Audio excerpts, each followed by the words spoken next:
So, isang mapagpalang gabi po sa ating lahat. Muli po si Max Special and welcome to our daily devotion with Pastor Russell Ocampo. And today, our devotion para sa lahat, paano makaalis sa pagiging stagnant Christian. So, our concept is all about filled with the Holy Spirit.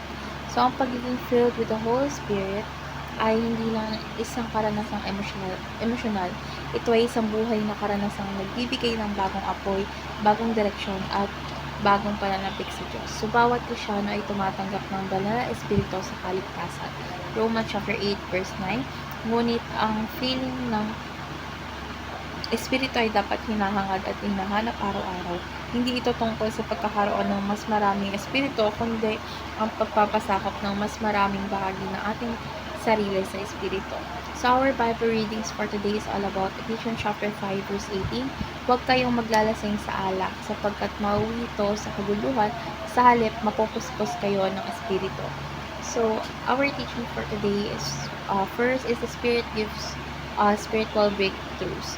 So, ang pagkapuspos sa espiritu ay nagdadala ng tagumpay laban sa kasalanan, kalakasan sa kahinaan, at bagong sigla sa pananampalataya.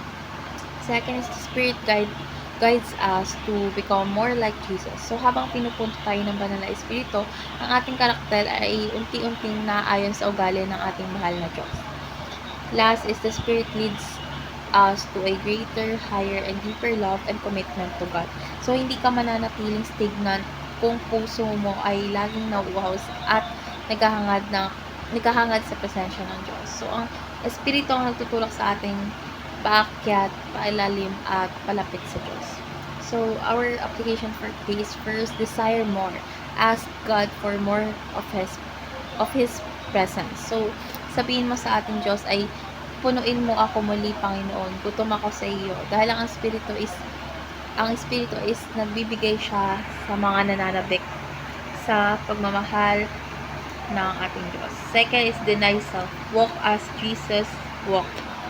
So, iwanan natin yung mga dating gawin at sundin yung mga yapak ng Jesus Christ. So, ang pamumuhay ayon sa Espiritu ay nangangahulugang pagtalikod sa ating mga lamok. Last is declare Christ. Serve God like never before. So, ang Espiritong puspos ay hindi tahimik, kundi naglilingkod, nag-aaral, at nagmamahal ito. Magsimula tayong maglingkod ng may apoy at panibagong pananabik. So, ngayon na tayo sa ating last part, which is our discussion. And our discussion talks about how can we be filled with the Holy Spirit. So, yung nagiging puspos tayo ng Espiritu sa pamamagitan ng paghahangad, pagsuko at paglakad sa pananampalataya. Ang feeling ay hindi one-time event lang. Ito ay daily surrender. So, kailangan mong tanggalin yung mga humahadlang like kasalanan, pride, or distraction at buksan ang ating mga puso sa espiritu ng panalangin, pagbabasa ng salita, at pagsamba at pagsunod. So, let's pray na po.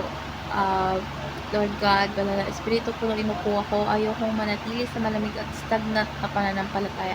Lord God, gisingin mo po ang aming puso na natutulog. Lord God, bigyan mo po kami ng bagong sigla, bagong pag-ibig sa iyo, at bagong lakas upang maglingkod. Lord God, linisin mo po kami, gabayan mo po kami, at gawin mo po kaming mas katulad ni Jesus Christ. Sa pangalan ni Jesus, Amen.